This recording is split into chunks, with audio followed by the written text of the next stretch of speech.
What's up, YouTube? Jet Fuel EDC here, and tonight we're going to go over the CRKT Homefront. So this is a knife designed after, it's like a World War II throwback kind of deal. They designed it and themed it after a knife that was used during World War II.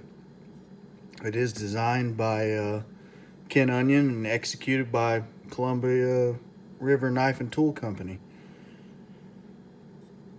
This is the first of its kind. It's the field strip technology, and basically what that is it allows you to be able to take this knife apart without using any tools.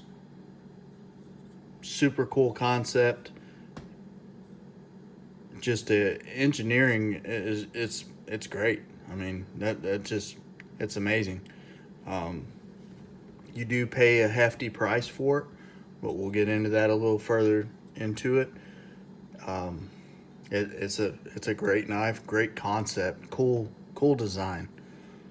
So what you got here is you got aluminum handles that are very well textured and contoured. Just a nice. It is a little slippery, but as you can see, there's jimping everywhere. There's different contours and textures to help keep a hold of this knife. You have a right hand tip up only deep carry pocket clip. I love that they did a deep carry pocket clip. So many knives can be saved by throwing a deep carry pocket clip on them. A lot of times that's what it boils down to, is how it feels in your pocket, placement of the pocket clip. This one, he did it. I mean, he did well. I mean, because it feels good in hand, whether you're holding it right or left hand. Right hand, that pocket clip is gone. I mean, I can't feel it at all. He did great placement there. So this is a manual flipper with the liner lock. You can see the liner lock there.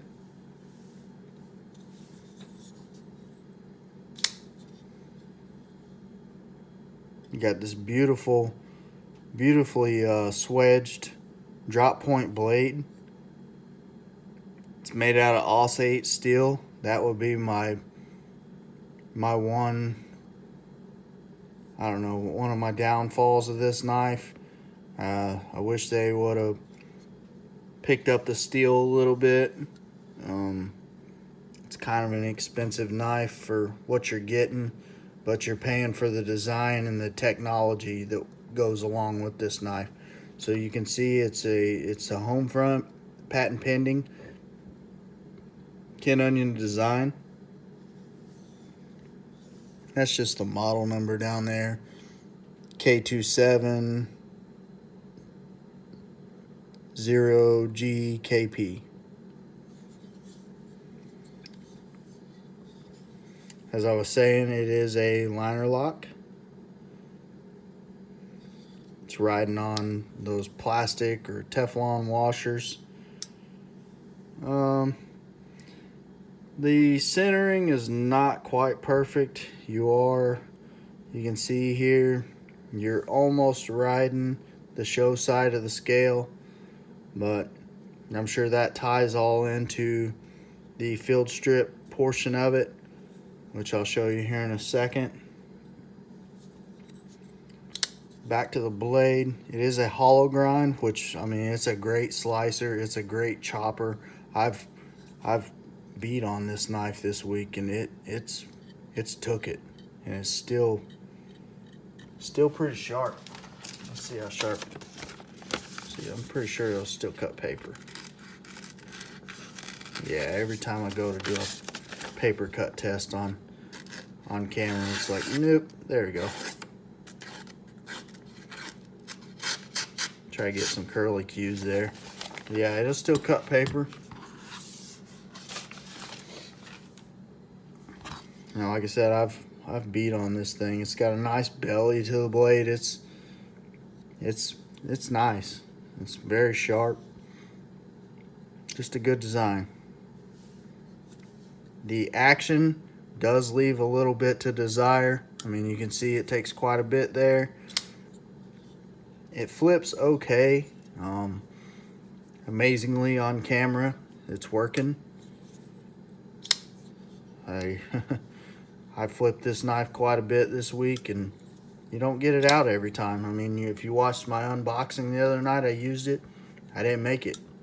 It doesn't always flip, but hey, for some reason, we're not going to be camera shy tonight. But as you can see, that action, it takes quite a bit to drop down. It's not the greatest, but it's not terrible either. Dealt with a lot worse. So, the field strip technology. So, what you got here is you got a release bar here and this little cog wheel right here that basically, you can see the fastener there. On this side, if you run that cog wheel, that's how you loosen it, right there. So, let's see. Putting pressure down here on the pivot. Go ahead and run this loose. And slide that release bar there. And sometimes it kind of wants to stick up. There we go. It comes apart into 3 pieces. Try to do it without cutting myself.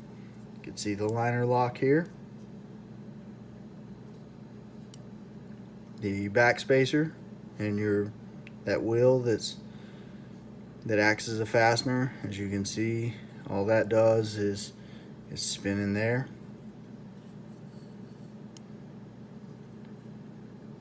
Then you have this pivot, which is stationary, with your plastic washer, Teflon washer, however you want to look at it. You could take the back spacer out by using that fastener. And there's another one right here. You have your blade. And on the show side of the scale, you have some instructions, which if I get them right side up here, it'll help.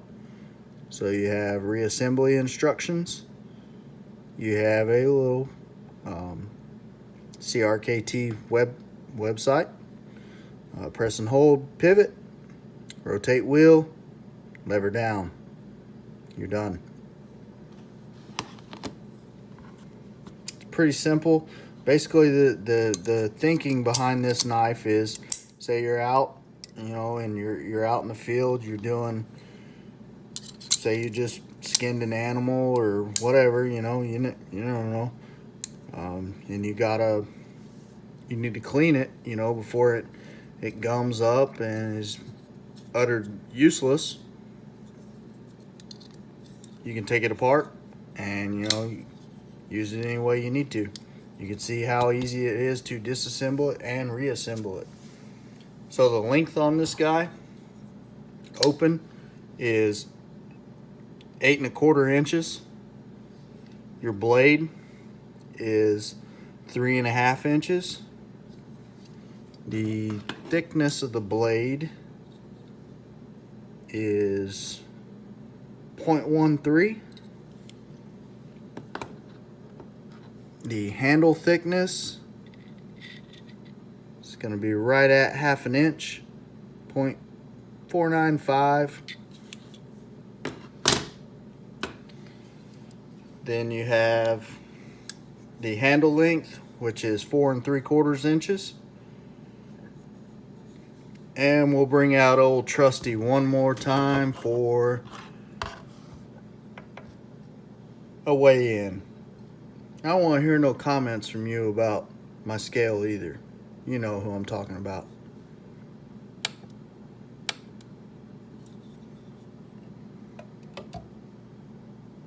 So we're showing 4.73 ounces. CRKT says 4.8. We know my scale's off. We're good with it. Let's move on. 134 grams.